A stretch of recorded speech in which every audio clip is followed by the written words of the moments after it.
If you play this game right here, if you play Call of Duty, you need to hear this. I just think that I should let you know that if I could fight some of y'all, I promise you I would. Because I get so frustrated about this game sometimes. And it's funny to me because girls don't understand. They don't understand our frustration with the game.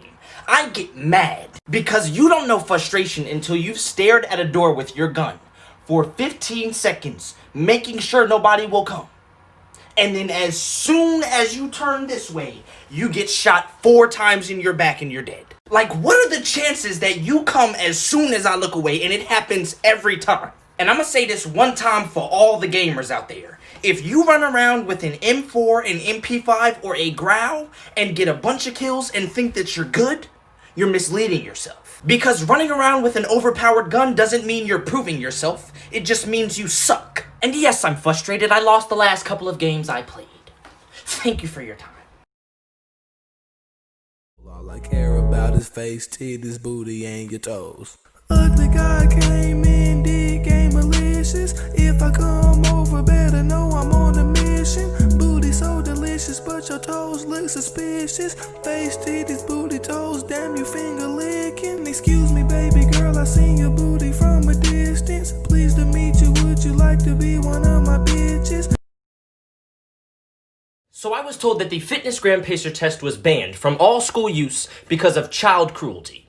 Now I went and looked this up and I figured out that it was false, but it brought back so many memories that I felt like I had to make a video. The funny thing about the fitness gram pacer test is that everyone has a different relationship to it because some people hate running. And for them, this day is probably the worst day of the year. Because you're probably just gonna run till you get to like 20 so that you can pass and then you're done. But that one person who goes into like level 100 is the most annoying person in the world. And I'm sorry to break it to you, but I'm the person who ran to 100. But let me explain myself real quick. It was about girls. Like if I was the last 2 or 3 in the class, I'm just letting you know that I can hold it down. You know what I'm saying? And I was like the cute kid in class. You know what I'm saying? So I'd be running like, I know she looking at me. I know she looking at me. And then I glance up and I'd be like, this lap for you, shorty. This lap for you, shorty. Ah! Because girls was acting like they wasn't impressed, but they were. Thank you for your time.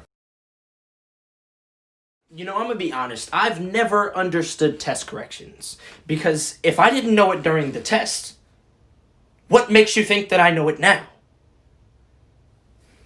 Thank you for your time. If you play any sports game on your console, you need to hear this. Now, we all know that some of these games are not very realistic. There are certain things that happen in these video games that should not be happening. And so just in case you're not acquainted with that, when things that are not realistic happen in the game, it's a cheat. So for instance, I was playing my dad last night in 2K and he hit a 100% smothered, very early release 3 with Mark Price. He swished it. And just in case you're wondering what that means, it means the shot could not have been more covered. It means he took the shot, and there was somebody standing here, and he still made the shot. So obviously I get mad at that, but this is what I'm talking about, because when other people cheat, it's not a cheat. Oh no, that could have happened in real life. Like, not only does the shot defy physics, but Sir Isaac Newton is quaking in his grave right now. And I know these things just happen sometimes, but let me lose to my dad one more time because of something like that. Thank you for your time.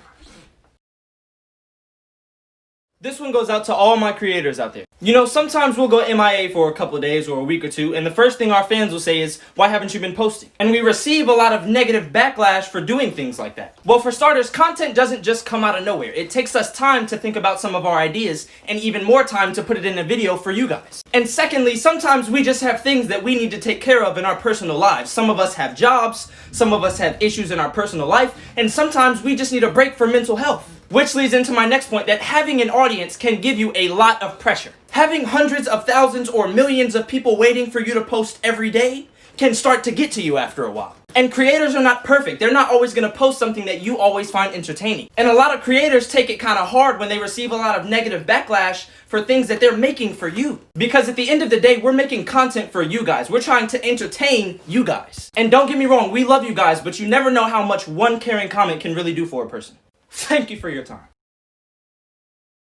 You know, honestly, even if everything opens back up and goes back to normal after quarantine, it's not gonna go back to normal for me. Especially if we not like close friends and you walk up to me trying to dap me up or something, you gonna walk up like, hey, yo, what's good? And I'm gonna be like, yeah, what's good, chief? I'm sorry, but we gonna have to rock with fist bumps for a little minute. At least not until I'm comfortable, yo, cause even now, somebody could just sniffle around me and I'm like, yeah, you need to get that checked out or something. Cause I mean, to be real, I feel like I've been in quarantine so long that I'm okay with it now. Because it's like, you know, I'm on the game with the boys. I don't gotta text nobody back. People be calling, I'm like, oh, I'm asleep. And it's like, quarantine is the perfect reason to not text somebody back. Because I can just say, oh, you know, quarantine things, I had stuff going on with the family. And it's a valid excuse. Thank you for your time.